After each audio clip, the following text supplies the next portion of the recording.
Time to move? Skip the hassles of selling during the holiday season and sell your home directly to Opendoor. Request an all-cash offer in minutes, close, and get paid in days. You can even pick your close date so you can move after New Year's. Start your move at Opendoor.com or download the Opendoor app.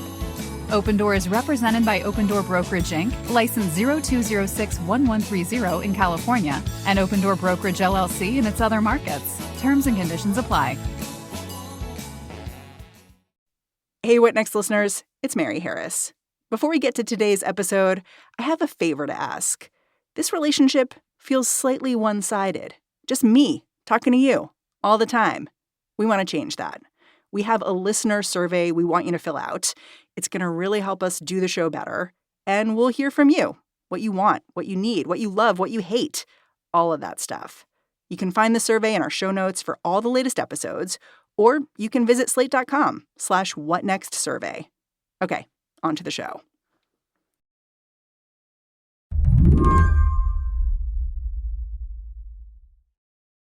I've been thinking about this article that Politico published a couple weeks back. It was titled, "The Election's October Surprise May Be Arriving Shortly." This headline made me laugh when I read it. It was so brazenly speculative, like a promo for news that didn't exist yet. It felt like a plea for readers to just keep tuning in when so many were sick of this election already. It was also wrong. There was no October surprise. No grand reshuffling of the political deck. At least, no obvious one. Which is kind of strange when you think about it. In just the last week or so, one candidate has had a rally where speakers spewed racist and misogynistic jokes, and the candidate himself alluded to a secret plan to win the election. Later, he said he'd protect American women, whether they liked it or not. He joked about Congresswoman Liz Cheney's violent death. Tapes were released of sexual predator Jeffrey Epstein calling Donald Trump his closest friend. In a normal world, any of these things would count as a surprise. But if all this has moved the needle, you can't really see it in the polls, except maybe in one, from Iowa. It's worth acknowledging. Shocking things have happened in this election. 100 days ago, Kamala Harris wasn't the Democratic Party's official nominee. She made it to the top of the ticket through a combination of willpower and Joe Biden's sudden, apparent weakness. She coasted on a surge of enthusiasm fueled by Charlie XCX and viral interview clips. It felt like something was changing, didn't it? Even though now the fundamentals of the race seem exactly the same. You can hear what I'm talking about when you listen back to each candidate's closing arguments. Take Donald Trump. The United States is now an occupied country, but it will soon be an occupied country no longer. Not going to be happening. Not going to be happening. This is from Sunday, October 27th. Madison Square Garden. On day one, I will launch the largest deportation program in American history to get the criminals out. I will rescue every city and town that has been invaded and conquered, and we will put these vicious and bloodthirsty criminals in jail. We're going to kick them the hell out of our country as fast as possible. As rough as this language is, it's not that different from how Trump sounded back in 2015 when he launched his campaign. The crowd at Trump Tower was smaller that day. He wasn't talking about mass deportation, but still. When Mexico sends its people, they're not sending their best. They're not sending you. They're not sending you.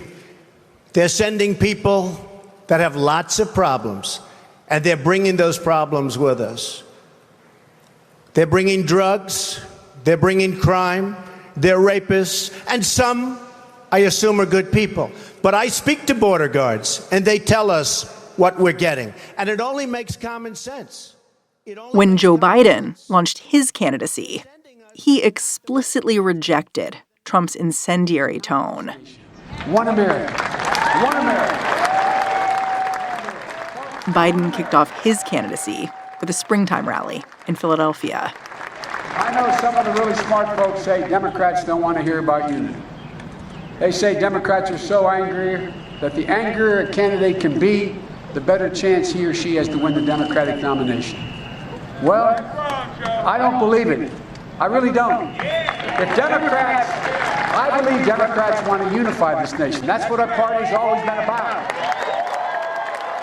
And now, Kamala Harris is making this exact same case. It doesn't have to be this way.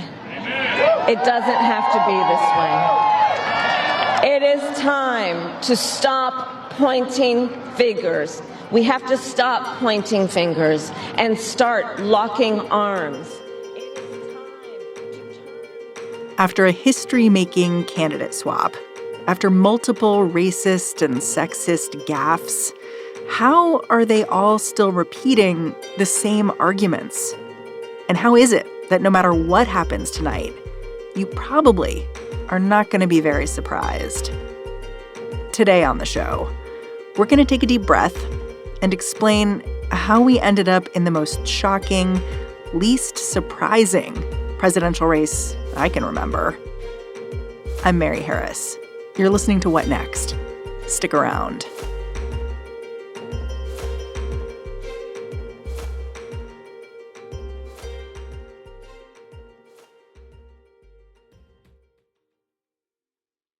This show is brought to you by Discover. Have you heard about Doublenomics? It's okay if you haven't. It's extremely niche and practiced by Discover. Here's an example. Discover automatically doubles the cash back earned on your credit card at the end of your first year with Cashback Match. That means with Discover, you could turn $150 cash back into $300. It pays to Discover. See terms at discover.com/creditcard. This podcast is brought to you by Progressive Insurance. Do you ever find yourself playing the budgeting game, shifting a little money here, a little there, hoping it all works out? Well, with the Name Your Price tool from Progressive, you can be a better budgeter and potentially lower your insurance bill too. You tell Progressive what you want to pay for car insurance. They'll help you find options within your budget. Try it today at Progressive.com. Progressive Casualty Insurance Company and Affiliates. Price and coverage match limited by state law. Not available in all states. The reason the presidential candidates' arguments feel repetitive, it's probably because neither party wants to mess with success. These exact same points have worked before. For the Democrats back in 2020, and for Trump before that. If you listen to any Trump event, you can see how his message is a little electric. For his supporters, it's all about being heard. Tucker Carlson. There's this one rally I can't get out of my head. It happened just over a week ago. Thank you. Wow, this is a trip. Tucker Carlson takes the stage, and he lays out an unvarnished description of how he sees Donald Trump's coalition. Is every person in this room needs to understand you are not in a despised minority. You are in an incredibly gentle and tolerant majority who put up with this crap for way too long. The pitch here is you are the good guys, and America is for you. There are also people America is explicitly not for. Kamala Harris shouldn't have a job. She has no skills. How did we wind up with a system where Kamala Harris, you couldn't change the tire on your truck, much less drive it? How did she wind up at the top of the pyramid?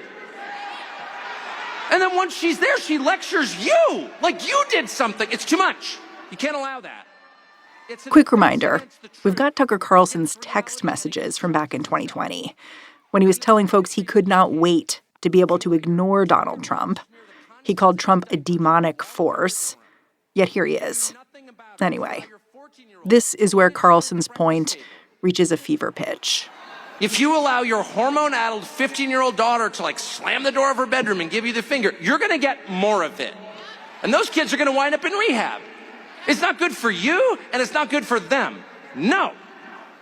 There has to be a point at which dad comes home.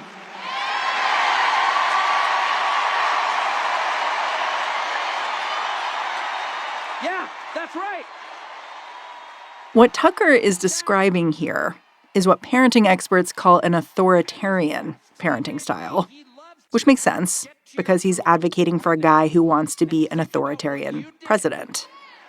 And when Dad gets home, you know what he says? You've been a bad girl. You've been a bad little girl, and you're getting a vigorous spanking right now.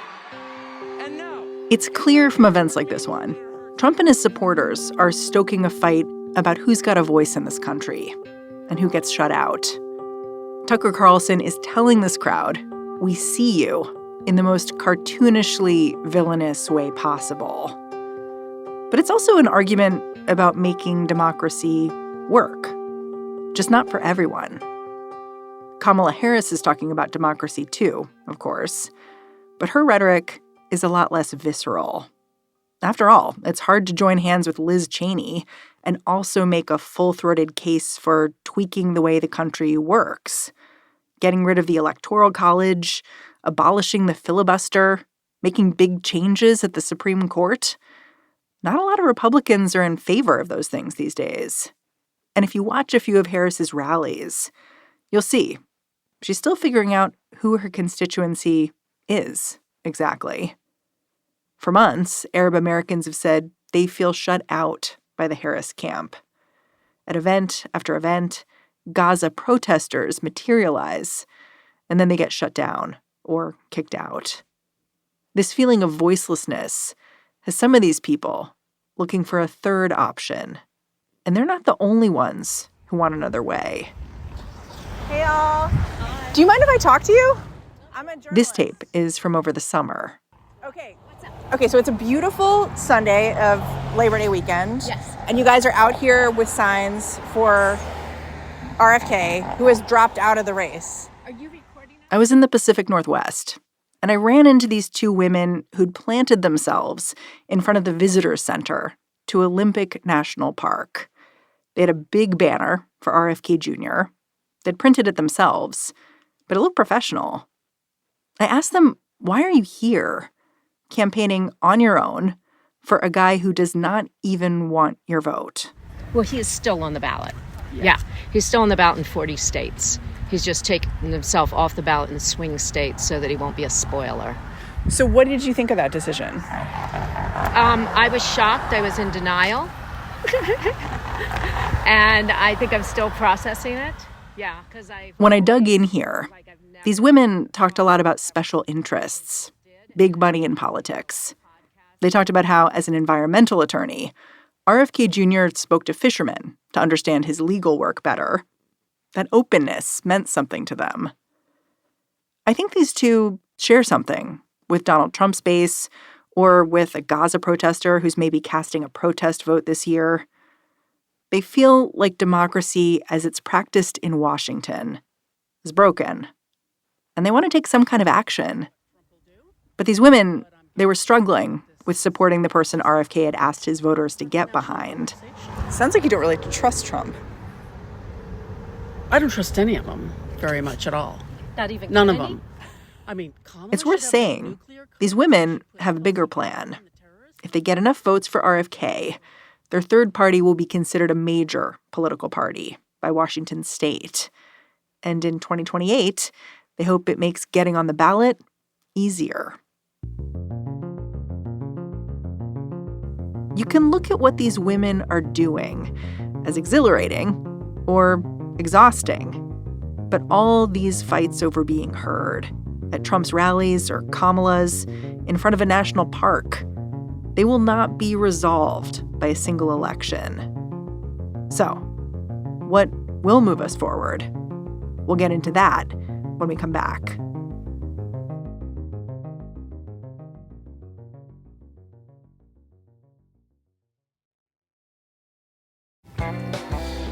This episode is brought to you by Lumen. Your metabolism is your body's engine, so optimizing your metabolic health translates to easier weight management, improved energy levels, better fitness results, and better sleep. Introducing Lumen, the world's first handheld metabolic coach. It's a device that measures your metabolism through your breath. To use Lumen, all you have to do is breathe into your Lumen device first thing in the morning, and then the app lets you know if you're burning fat or carbs. Then, Lumen gives you a personalized nutrition plan for that day based on your measurements. It also gives you tailored guidance to improve your nutrition, workouts, sleep, and even stress management. Breathe into it before and after workouts and meals so you know exactly what's going on in your body in real time. And Lumen will give you tips to keep you on the top of your health game. Take the next step in improving your health. Go to lumen.me/whatnext to get 15% off your Lumen. That is lumen.me/whatnext for 15% off your purchase. This show is brought to you by Discover. Have you heard about doublenomics? It's okay if you haven't. It's extremely niche and practiced by Discover. Here's an example. Discover automatically doubles the cash back earned on your credit card at the end of your first year with Cashback Match. That means with Discover, you could turn $150 cash back into $300. It pays to Discover. See terms at discover.com/creditcard. I thought about all these people I'd encountered who seemed to want to break the political system when I was reading the newspaper this weekend. The New York Times ran this op-ed that argued that the choice between Kamala Harris and Donald Trump wasn't really about choosing a Democrat or a Republican. It was about choosing an institutionalist, or someone who wanted to upend those institutions. The thing is, it seems to me that there are a whole lot of people who are sick of the way our institutions work. But they might not know how to fix them, or if they do, they might not feel like anyone's listening. So I called up an old Slate colleague, Osita Nwanevu, to talk all this through. Osita's a contributing editor at The New Republic and a columnist at The Guardian. He's writing a whole book on American democracy. And he says the frustration of those voters who are feeling unheard by Washington makes sense to him. Sure, Osita's worried about the threat that Trump poses to political norms. But at the same time, to a certain extent, the institutions are the reasons why Donald Trump became the president in the first place and poses such a threat now. Most Americans who came out to vote in 2016 did not vote for Donald Trump. And he became the president. Why? Because we have a political system in which the real lion's share of power to determine the results of an election is afforded to a handful of states. When he was in office, and we all saw him committing crimes and violating norms in all of these ways, it was impossible, actually, to impeach him because the Constitution imposes such a high threshold on impeaching president, and the Senate has this scoot. Like, there are all of these ways in which the institutions that people talk about in civics class as being the barriers to the success of somebody like Donald Trump, the barriers to the success of democracy, are the reasons why Donald Trump happened. And I think there are a lot of Americans who already believe that democracy in America doesn't actually work. To the extent that, they're not thinking about institutions, they might still be thinking about the fact that wealthy people have a greater say in the political process and policy process than they do. They might, believe that American politics is already captured by billionaires like Donald Trump. And so what's the harm or the difference going to be in throwing him in there another time? I think there's a deep level of cynicism about the extent to which these institutions function, about the extent to which our norms are really defensible. And, I think all of this kind of redounds to the benefit of people who come in claiming that they're going to bust up a system that many people believe, is fundamentally corrupt to begin with. Osita says one problem the Democrats have is that they are not yet responding very forcefully to Americans' misgivings about the way Trump rose to power. And you can see that in the kind of coalition Kamala Harris has been building with moderate and never-Trump Republicans. Once the election's through, these are people who might be opposed to structural fixes that could make our institutions more resilient, because that might also make these institutions more democratic in both senses of that word. It may be the case that this strategy of, on a national level, having this narrative of Donald Trump is the problem, and we need to join hands with moderate Republicans out there who are going to reject him and return to a politics that works, right? That is the message. It may be the case that wins them this particular election. I'm not saying that that's definitely a bad strategy. In terms of the long-term trajectory of the Democratic Party and the amount of power it is going to wield in Washington, at a certain point, if the Democratic Party is going to have a chance of winning the Senate and passing laws through the Senate, it is going to have to take seriously the structural burdens that the Senate imposes on them as a matter of policymaking. The population divides that shape control of the Senate are only going to get worse for Democrats. They already have a very bad year this year. They're not going to see very many good years moving forward. You mean because so many of their supporters are moving to blue cities? And because there is this, because the population dynamics are bad. Basically, the Senate already, as a matter of design, structurally advantages rural parts of the country that happen to be more conservative than other parts of the country, right? That population gap isn't getting any better. That is a real existential problem for the long-term trajectory of the Democratic Party. And they're not going to find allies in addressing that problem in the Liz Cheney wing of the Republican Party. Liz Cheney does not want to have a system in which a voter in New York City or a voter in Los Angeles has as much power as a voter in Wyoming, period. So if you believe in democracy beyond just, well, we shouldn't have elections stolen, I think that is absolutely the case. But I also believe in democracy as a system in which every American, no matter who they happen to be or where they happen to live, has as much of a say in a political process than any other American. And if we don't have that, we have a politics that's going to be increasingly dominated by Republicans. And in a politics that is increasingly going to become more extreme, because if Republicans have an inbuilt advantage in federal elections, that means that they have less of an incentive to pull back on their rhetoric, to appeal to Americans who are not already on the right, to try to win over Americans who believe in abortion rights or believe in immigration rights or believe in rights for LGBT people, right? If Republicans are operating in a political system where they already have a certain headway, the impulses to restrain the things that brought them to Donald Trump are going to be diminished.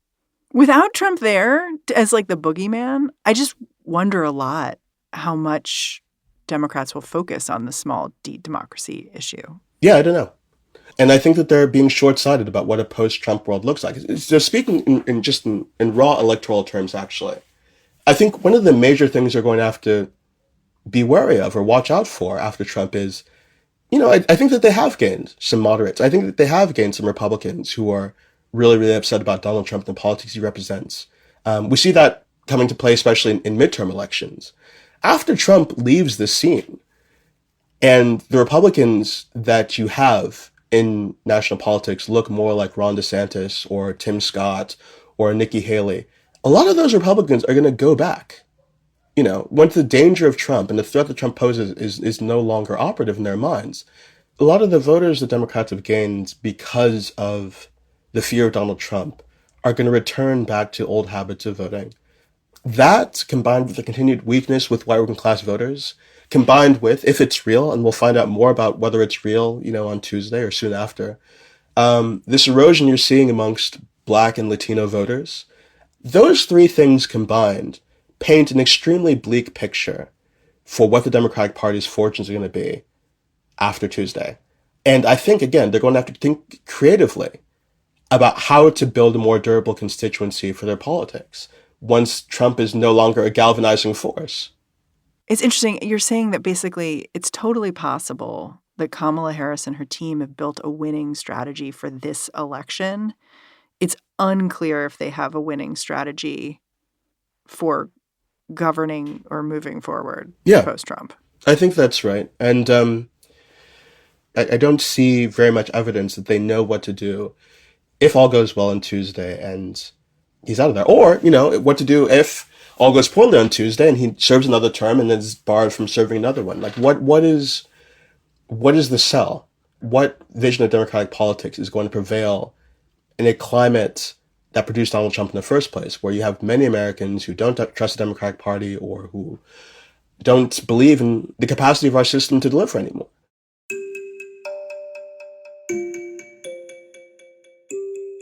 If you ask some political strategists, democracy is pretty low down on the list of things Americans are clamoring for right now.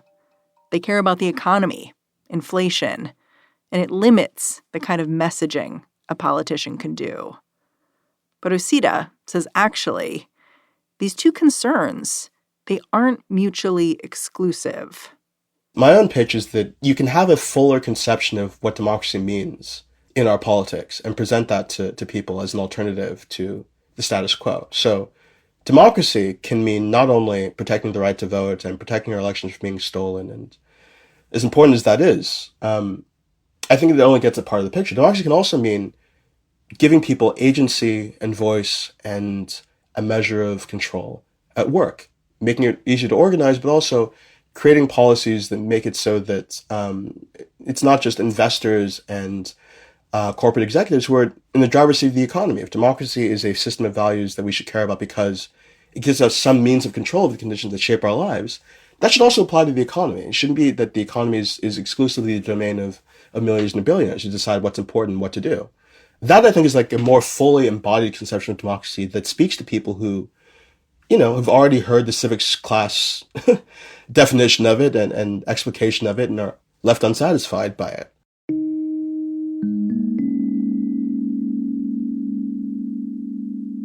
I think that there's a lot of real potential in the amount of feeling that a lot of Democrats have for democracy, the perception that democracy might be under threat or not working. You can combine that with the level of kind of economic dissatisfaction that Americans are feeling and pull people in kind of inspiring direction. Like I believe in the project of making American democracy real. I think that that's a task that's been left unfinished. And telling Americans that they can be part of that can, I think, be really invigorating and inspiring. And it'll feel like a departure from a politics where they're told, well, all these institutions were working or do work. It's just this guy came along and started knocking them over. And if we get rid of him, everything will be fine. I don't think people buy that. Or I don't think many people buy that. And, I think that there has to be something more. Yeah, back around the 4th of July, you had this column where you wrote, "We are the founders we should be revering." And I'm thinking about that going into Election Day. I think that's a nice way to put it, Yeah, I think that there's a lot of inspiring material to be mined there for any Democrat who wants to. The idea that America is still in the process of fundamental creation. American democracy is not a thing that we did and now have to protect and dust off. It's a thing that we still have it within ourselves to accomplish and accomplish in new and dazzling ways. I started this show by talking about the repetitiveness in this election cycle, how exhausting it's been, how inevitable, too. And a vote today is not going to make that exhaustion go away. But it could make the record stop skipping for a bit. Maybe then we can start having all the disagreements we've been avoiding. Maybe the work has just begun. And that's the show. What Next is produced by Paige Osburn, Elena Schwartz, Rob Gunther, Anna Phillips, and Madeline Ducharme. We are led by Alicia Montgomery. Ben Richmond is the Senior Director of Podcast Operations here at Slate. And I'm Mary Harris. Thanks for listening. Catch you back here tomorrow.